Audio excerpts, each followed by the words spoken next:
अगर यह दबा हुआ गुस्सा है जनता का, अगर यह दबा हुआ आक्रोश है जनता का, अगर यह प्रतीकात्मक प्रतिरोध है जनता का, तो इस पर सोचना पड़ेगा। इसे हल्के में नहीं लिया जा सकता है। और सोचना किन्हें पड़ेगा? उन लोगों को सोचना पड़ेगा जो चाहते हैं कि इस देश में लोकतंत्र की बहाली हो। नमस्कार साथियों, मैं आपका साथी सतीश कुमार स्वागत करता हूं आपके और मेरे YouTube channel Satish Kumar SK पर। वाराणसी में प्रधानमंत्री श्री नरेंद्र मोदी का काफिला जा रहा था। उन्हें गंगा आरती करनी थी और वहां पर और भी अन्य काम करने थे। आप सभी को पता है कि प्रधानमंत्री का काफिला कैसा होता है। हर तरफ लोग होते हैं और कमांडो से भरा हुआ होता है काफिला। इतनी कड़ी सुरक्षा होती है और इस सुरक्षा में चूक होती है कब? तब जब भीड़ से लहराती हुई आती है एक चप्पल और सीधा प्रधानमंत्री नरेंद्र मोदी साहब की कार पर लगती है और उस पर टंग जाती है। कार में बैठे कमांडोज उस चप्पल को उतारकर फेंक देते हैं। देखने में यह घटना आम सी लगती है कि भाई जो नेता लोग होते हैं उनके साथ अक्सर ऐसा होता है, लेकिन यह आम नहीं है, क्योंकि यह प्रधानमंत्री नरेंद्र मोदी है जिन्होंने पिछले 10 साल एक छत्र राज किया था। और लोगों में कहीं ना कहीं मीडिया ने यह बैठा दिया था कि प्रधानमंत्री नरेंद्र मोदी एकमात्र ऐसे प्रधानमंत्री है जिन्हें पूरी दुनिया या कहीं भारत की पूरी आबादी इन्हें चाहती है। खैर, यह तो हो गया कि चप्पल भी आ गई, कार पर लगी भी, जिस कार में प्रधानमंत्री नरेंद्र मोदी साहब बैठे थे, और चप्पल को उतारकर फेंक भी दिया। लेकिन मुख्य बात क्या है कि ये वही दौर है, ये वही समय है जब नीट का एग्जाम भ्रष्टाचार की भेंट चढ़ जाता है। जब एनईटी नेशनल एलिजिबिलिटी टेस्ट, जो कि एक बहुत बड़ी परीक्षा है जिसमें 15-20 लाख अभ्यर्थी बैठते हैं, वो परीक्षा रद्द कर दी जाती है।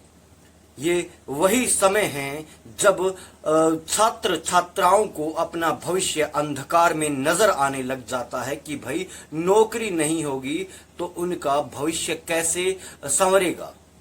ऐसे दौर में जब चुनावों के दौरान राजनीतिक पार्टियों के बड़े बड़े नेता किसी खास मजहब को, किसी विशेष धर्म को टारगेट करते हुए लगातार नफरत भरे बयान दे रहे हैं या दे रहे थे, ऐसे दौर में यह चप्पल क्या भारत का प्रतीकात्मक प्रतिरोध माना जाएगा?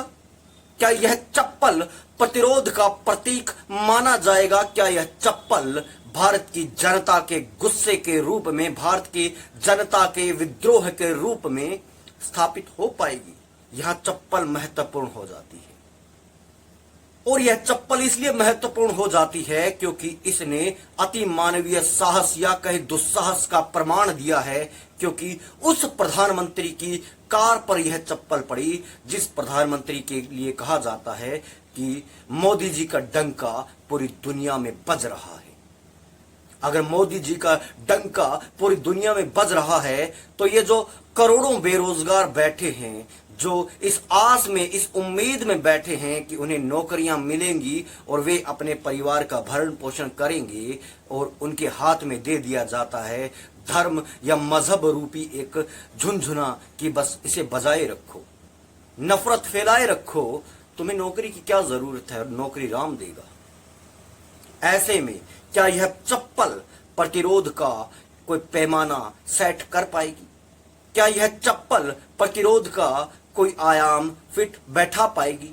ये एक बड़ा सवाल है, क्योंकि यह चप्पल उस प्रधानमंत्री के काफिले पर पड़ी है जिसके लिए कहा जाता है कि इन्होंने तो बायोलॉजिकल प्रोसेस से जन्म ही नहीं लिया, ये तो अवतार है। अब ये भगवान राम के अवतार है, विष्णु के, ब्रह्मा के, महेश के, यह तो पता नहीं, लेकिन कहा यही जा रहा है कि यह अवतार है।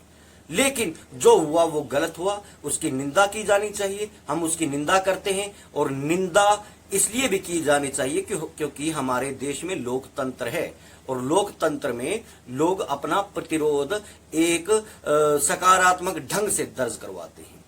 ऐसे में चप्पल प्रधानमंत्री के काफिले में चल रही प्रधानमंत्री की उस कार पर नहीं पड़ना चाहिए था जिसमें प्रधानमंत्री स्वयं बैठे थे। यह निंदनीय घटना है, इसकी निंदा की जानी चाहिए।